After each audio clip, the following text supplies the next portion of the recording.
and welcome. A few months ago, we began a movement for equal rights for people with disabilities. Samarth by Hyundai, in partnership with NDTV, is an initiative to create greater accessibility and inclusivity.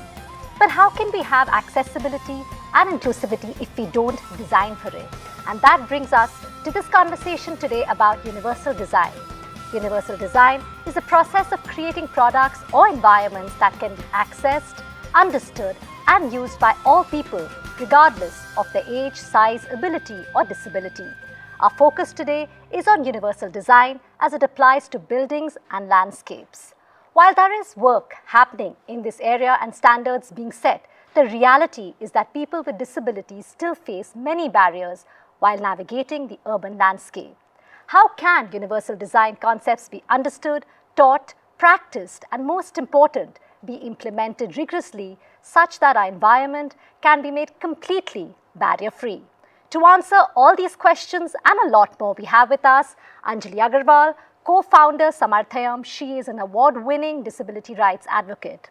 Gaurav Raheja, professor and head, architecture and planning, IIT Roorkee, founder, Laboratory of Inclusive Design, IIT Roorkee, universal design and accessibility consultant. He was also the principal consultant for the harmonized guidelines and standards for universal accessibility in India in 2021. And we have with us Sanjoy Roy, managing director, Teamwork Arts. Thank you so much for joining us today.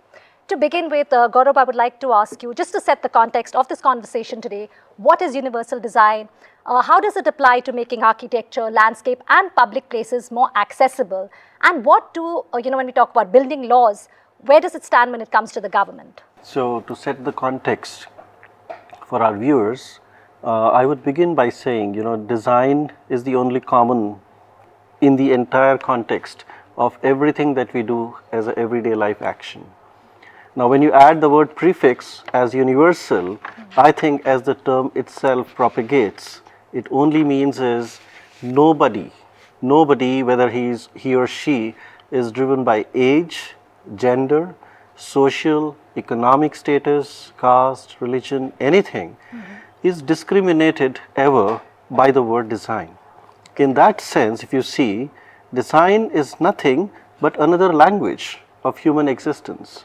And every product, every system, every information, every technology, every infrastructure and service, therefore, is expected to be serving that humanity with this notion of inclusivity. Okay. And therefore, to understand this in a next level, I would say universal design is an attempt.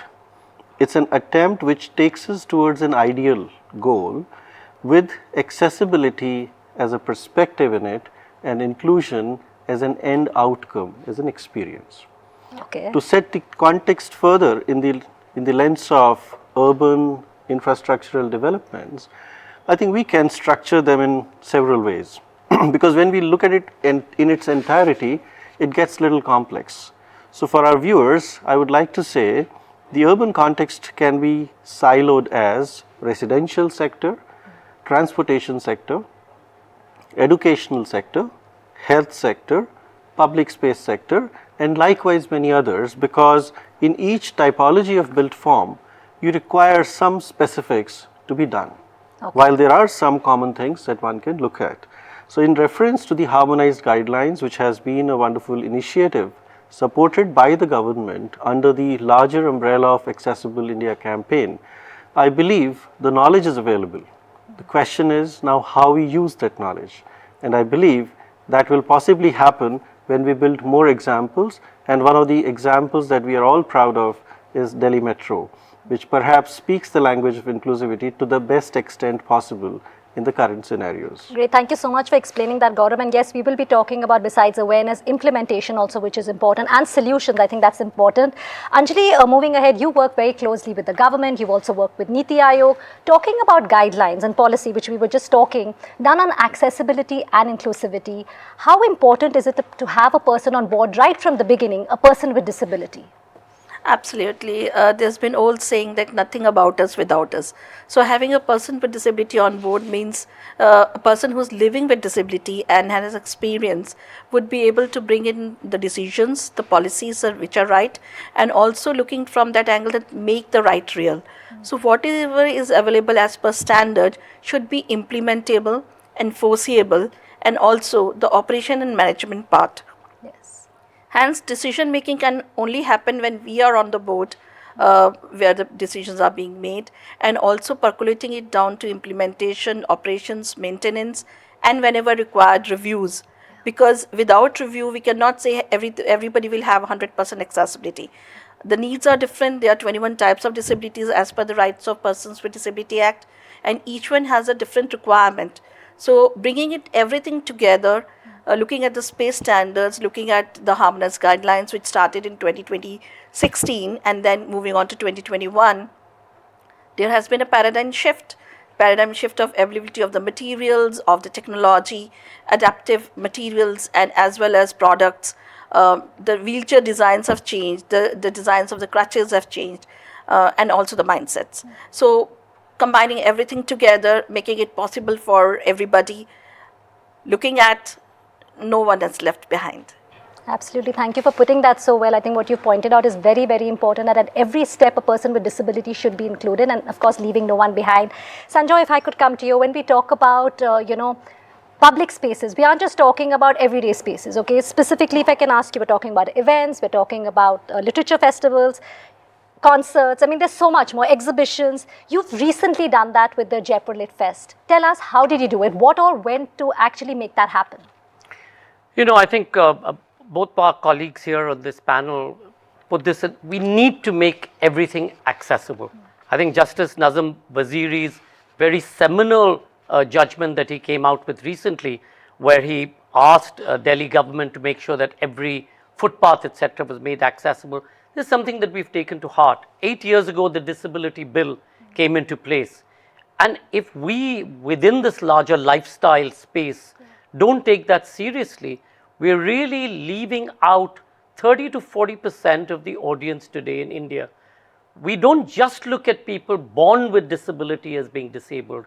One day, all of us around this table will in some way or the other be disabled, either through an accident or through age factors or through medical conditions. So we need to be aware that this is something that all of us have to take seriously. Some years ago, in fact, when we were in Diggi Palace, we started looking at how can we make this accessible to everybody. Certainly wheelchair access, and when you're in an old palace or an old building like this at the NDTV studio, none of that is easy to do. So when we move to our new premises, and I know you all are moving to your new premises too, and you'll do it, we were able to ensure that disability became the first step, at least for wheelchair access. This year we added to it the very fact that can we have those people who can't hear, how do they access what we do? So we got somebody to come in and sign. We got an organization to join hands with us and use sign language to make this accessible. And I think, again, whether it's a music concert, these are people who want to live their lives as normally as everybody else. And I think we have a duty and a responsibility in a public space to be able to make that happen. That's really commendable how you all have done it, and so much other people can also learn from. Anjali, the government's Accessible India campaign, the Sugamya Bharat campaign, that targets 3 verticals. I can just quickly say that. One is built up on environment, transportation ecosystem, and the information and communication ecosystem. Now, if universal design is the cornerstone of urban planning, then why don't we see more public places accessible and inclusive for people with disabilities? Well, I must appreciate the Accessible India campaign first, because this is one flagship campaign that brought about a big change in sensitivity and raising awareness. So 10 years back, nobody was aware about what accessibility is. People used to think it's a luxury, but now people know that it's a matter of right. Now, what has not been done is that we cannot be very ambitious at this point of time, because India is very large, so much of diversity. But yes, implementation has been slow. And also the big thing has happened is that there's no capacity building which has happened for the public works department or the people, the engineers, the architects. There's no curriculum for the engineers, architects, students. There's no syllabus. So this is what something is required, and government is working on it. And very importantly is enforcement. So if there is a new building which has built up and it is not accessible and it is not complying with the law, then there should not be any kind of a certification that should be given. It has to be everybody's responsibility. People in the urban local bodies, people in the panchayat, to make the rural Bharat, the real accessible Bharat, Sugamya Bharat. So it cannot be just the urban cities, but also the rural India that has to be accessible, and everybody plays role. It's individually, everybody has to come forward and say that मैं सुगम्य भारत के लिए खड़ा होता हूँ और खड़ी होती हूँ. Taking from what you said, about the curriculum and also about the enforcement. So Gaurav, I want to ask you, when we are talking about non-implementation of universal design principles in public spaces, like Anjali ji was saying, should this be taught more rigorously when we're talking about students? The same thing what you were saying, curriculum, to children, students who are doing architecture or design planning, landscapes. So where is the disconnect really happening? Is it with awareness? Is it because we're not teaching them enough? Or is it with implementation?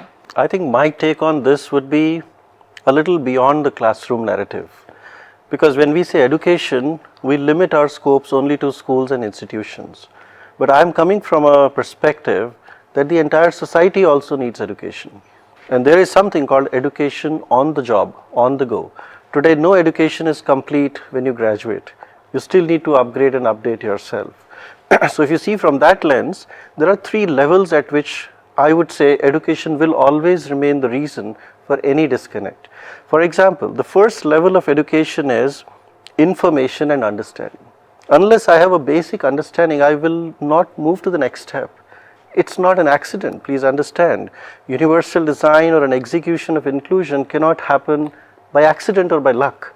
It has to be a process for which first one has to appreciate, be sensitized, be sensitive, and therefore I feel the mass education at a social level, for which you don't need to come through classrooms. I think projects like Samarth, the beautiful work being taken by the NDTV channel now, I think are steps forward in that education, I would say, which bring public to a first level of implementation. The second level, I would say, is where institutions like ours at IIT and others come into picture, which is application and implementation, where we teach how do you apply that knowledge, how do you design for it and be held accountable. And the third is also something that we as institutions do and take responsibility, is the level of research and innovation, because we have to also produce more knowledge which is contextually relevant.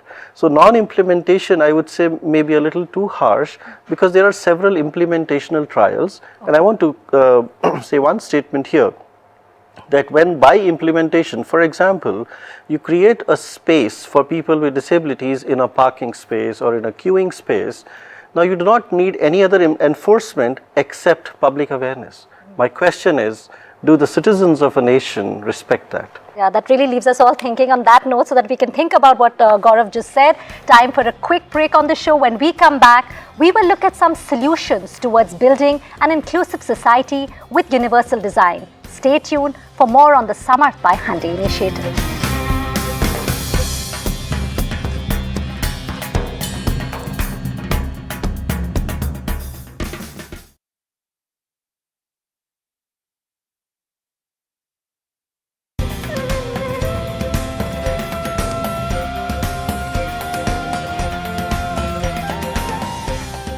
Welcome back. You're watching a special show on Samarth by Hyundai, an initiative in partnership with NDTV. Sanjoy, I want to ask you, you have produced so many, whether it's performing arts, visual arts, literary festivals across India. How easy or how difficult is it to make the space, to make the area more inclusive? And why aren't more and more people doing this? Why aren't they following it? If you have intent, and I'm going back to what Gaurav said a little while ago about design, today we talk about design as a necessity or a way of education when you finish school. Why can't we learn design and aesthetics from class 1 so that you're able to innovate right from the beginning? There's no right time to understand what is inclusivity, whether it's in the gender space or in the disability space. This is about lifestyle, this is about people. And if we have an intent and if we put into place some legislation, Yes, it's more expensive. Yes, places today do not think of this as an automatic first. Whether it's a wedding, I mean, a few months ago, 2 banks opened underneath our office, ICICI and HDFC. And I asked the bank manager, I said, is anybody with disability going to climb these steps? Because we have some colleagues, etc. And I said, how do they access the ATM? At this very basic place of a daily routine, how do you ensure that a person with disability is able to make access? And therefore, it's absolutely important in places of design that you start this process from day one. Anjali, when we talk about the Right to Persons with Disability Act, what does the Act say about accessibility, and how can these laws and standards be implemented? Again, going back to implementation, how can they be implemented rigorously? Okay, the Right to Persons with Disability Act is actually looking at many sections that talks about equity. It talks about non-discrimination. It also talks about accessibility and universal design. And based on that, the space standards had been designed since 2010 and following up in 2016 and 2021. We also have the National Building Code that talks about a full annexure of accessibility. The point here is again that the planning, the designing, implementation has to follow. So each and everyone who is into the construction, who is into implementation, executing buildings, making buildings, designing spaces, planning the spaces, has to look at all these standards. Very importantly, what is required is that one needs to understand that if you already make a building and then try to break it and make it accessible, there are a lot of funds which are required. But if you do it in the planning stage, there are researchers that says it's 0.01%. That means it's negligible. So why not do it from the beginning? Also, enforcement. So I believe that no law can bring about the change unless you advocate for the change. So everyone makes it a point that I will design this building, this space, this site to be accessible from the blueprint stage. Taking away the right to access is also about creating discrimination. Accessible place does not just provide access, it enlightens you, it empowers you, and very importantly, it gives you the right to live with dignity and respect. Thank you for putting that and explaining that really well. If we can just move towards solutions quickly. Gaurav, first to you. While we know technology is the key and is the way forward, how do we look at universal design in creating, when we talk about the human-centric approach, looking forward? So I think the word technology also needs to have a prefix to it. And I add 2 prefixes to this. One is personal assistive technology, and second is environmental assistive technologies. So for example, a wheelchair or a spectacle can be a personal assistive device. They need to be designed to ensure that enablement. And environmental assistive technologies mean, for example, an elevator, an escalator, are things which are part of the built environment. So when we talk about technology, it's not all technologies at once, including a mobile phone technology. The kind of power it has got today, I think has shown us the way of, if we are sensitive towards inclusivity, the digital technology is one set where universal design can be implemented. The other dimension is in terms of infrastructure and other things. I feel the first step is to build a constructive narrative. I think, and I'm trying to put a perspective that if instead of only using the word disability, I'm acronymizing a word IAS, which I think India stands very proudly with as the Indian Administrative Services. What if we start looking at that as inclusion and accessibility services? Because if you see it that way, there's an old adage saying, if justice delayed is justice denied. I would say access delayed is life denied. Thank you so much. Moving to you, I think beautifully put. Thank you so much. Sanjay, moving to you, what are the 3 things that you would like to advise to people who, curate events as well as festivals so that they can make their spaces more inclusive for everyone? I mean, today in the disability space, I think there's enough foundations. We work with Nupur Sansthan and the Nipman Foundation to audit our space and to provide the services. There's enough NGOs today in this space to be able to help design a space, audit your process and tell you what is required. What's the incline, for example, for wheelchair access, simple things like that. But again, I'm going back to intent. If we have the intent, the rest of it will follow. If we don't have the intent, everything will be seen not just to be a physical hurdle, but really it starts with a mental hurdle. We need to cross that boundary. So intent, and then of course working with somebody who really knows, right Yes, from the beginning. yeah. So I think that's knowledge and information is absolutely key vital. with the right intent. Right intent. Okay, yeah. great. Anjali, last word. If you can give us 5 solutions to help overcome the issue of accessibility to public spaces. I mean, 5 thoughts or 5 ideas to architects, to planners on how they can ensure that the place is inclusive. Barrier-free buildings, or it could even be, landscapes when it comes to that. So first is the design, wherein the planning comes in, the blueprint stage. The second is to see that it's seamless connectivity. From approach to use of the building, it's just not the reach, but using each and every element of the building and exiting the building with safety. So if it's about SARA, which are 4 words: safety, accessibility, reliability, and finally accessibility, affordability. So it should be affordable. It should not be like something which we create which is extremely expensive and nobody can afford it. So somebody would go in an inaccessible environment or inaccessible transportation system rather than putting in more money.